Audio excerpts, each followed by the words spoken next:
Hola nakamas, se preguntarán el porqué del fondo de este video, y pues la razón es que lo que les voy a contar es algo bastante diferente a lo usual, y qué mejor ambiente para hablar de demonios internos que el pueblo de Silent Hill.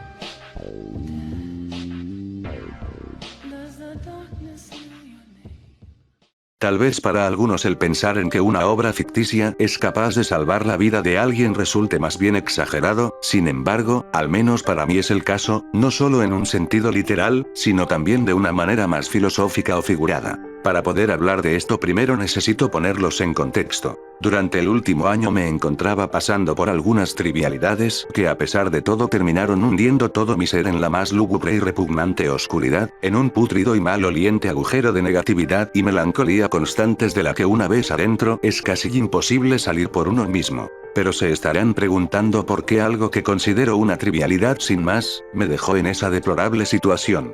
Bien, lo que ocurrió fue algo tan simple como el amargo y a estas alturas tal trillado desamor, aunque más que eso, diría yo que no fue más que un detonante para dejar salir desde lo más interno y retorcido de mi mente, todo aquello con lo que había tenido que cargar durante años. Mientras hablaba con mi psicóloga me terminé dando cuenta de toda la mierda que me había guardado durante más de 20 años, cosas que me habían llevado a aquel desafortunado estado en el que simplemente no sentía más que indiferencia hacia cualquier cosa. Todo lo que había querido ignorar, olvidar o de lo que había querido escapar, o como quieran decirle, terminó alcanzándome cuando esta chica, a la que al menos yo había considerado una gran amiga durante más de 6 años, traicionó mi confianza de la manera más miserable que hubiera imaginado, al menos, tratándose de quien se trataba. Sin entrar en muchos detalles, diría que por alguna razón que va más allá de mi pobre comprensión, esta persona vio en mí una especie de objeto sobre el cual desahogar sus más mezquinas y repulsivas necesidades en el momento en el que me observó vulnerable, ya que, si al simple rechazo se hubiera ella limitado, nada habría escalado tan alto. Dicho en palabras más simples, ella aprovechó aquello que yo sentía por ella para su propio beneficio, desvalidando por completo aquel acuerdo al que habíamos llegado de ser solamente amigos. Para finalmente irse con el primer mequetrefe que se le cruzó por el camino, mientras que yo me quedaba ahogado en un mar de desesperación.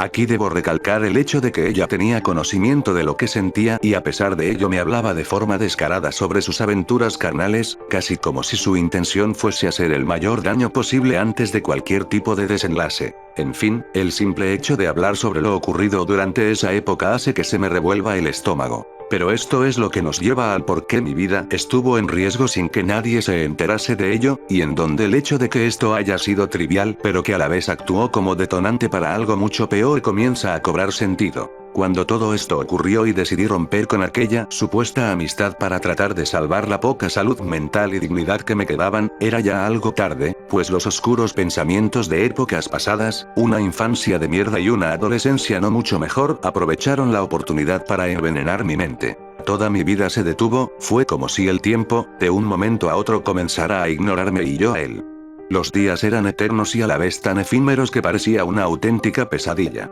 Viéndome incapaz de escapar de toda la sarta de problemas que se suscitaban dentro de mi mente incluso mientras dormía, y con todos mis proyectos, pasiones y sueños atascados en el infernal olvido, pensé en unirme totalmente a aquella oscuridad fétida, tenebrosa, pero a la vez tan seductora. La muerte danzaba frente a mí de una manera tan irrealmente atrayente, que cualquiera hubiera pensado que era más hermosa que cualquier diosa imaginada alguna vez por el hombre. Y al final, ¿cómo entra el anime en todo esto? Simple, un día cualquiera, mientras trataba de encontrar alguna razón para continuar con mi patética existencia, me topé con un anime llamado Bakuman. Naturalmente había oído hablar de esta obra en más de una ocasión, pero por alguna extraña razón no me había tomado el tiempo de ver. Fue entonces que decidí verla con la intención de liberar mi mente de tan atroces pensamientos, aunque fuera solo por un momento. Grande fue mi sorpresa al comenzar, ya que al tratarse de algo que me había apasionado desde que puedo recordar, así es, hablo sobre el manga, comencé a sentirme realmente emocionado, al ver a los protagonistas esforzarse y no darse por vencidos por algo que realmente amaban, me hizo recuperar aquellas ganas de vivir que creía extintas desde hacía tantos años. Así que, sin más, tomé mis materiales y retomé aquello que tanto he amado, el manga y la escritura. Sin darme cuenta de ello, con el pasar de los episodios, esa emoción aumentó de una manera que jamás hubiera imaginado, al punto de darlo todo en cada actividad que realizara, sin importar si tenía o no que ver con el manga. Comencé a publicar en internet mi propia obra y logré recuperarme, al final con un poco de ayuda de esta obra y mi aún presente amor por el manga, actuaron como la pieza fundamental que me sacó de aquel terrible agujero en el que me había hundido hasta el cuello. Finalmente una obra ficticia salvó mi vida, sin importar si hay a quienes les gusta y a quienes no, al menos para mí, es una obra que significa demasiado, y finalmente también fue el motor que me llevó a retomar mi sueño, y puedo asegurar que no pienso descansar hasta verlo cumplido, así me tome todo lo que sea que me quede de vida. Casi olvido mencionar que esta también es una de las razones por las que no he subido vídeos. Por otra parte, habrán a quienes no les interese este aspecto de mi vida, pero igual lo cuento únicamente con la finalidad de desahogarme un poco. Al final termino de escribir esto sintiéndome mucho mejor y sobre todo más tranquilo. Nos vemos en el próximo video, Nakamas.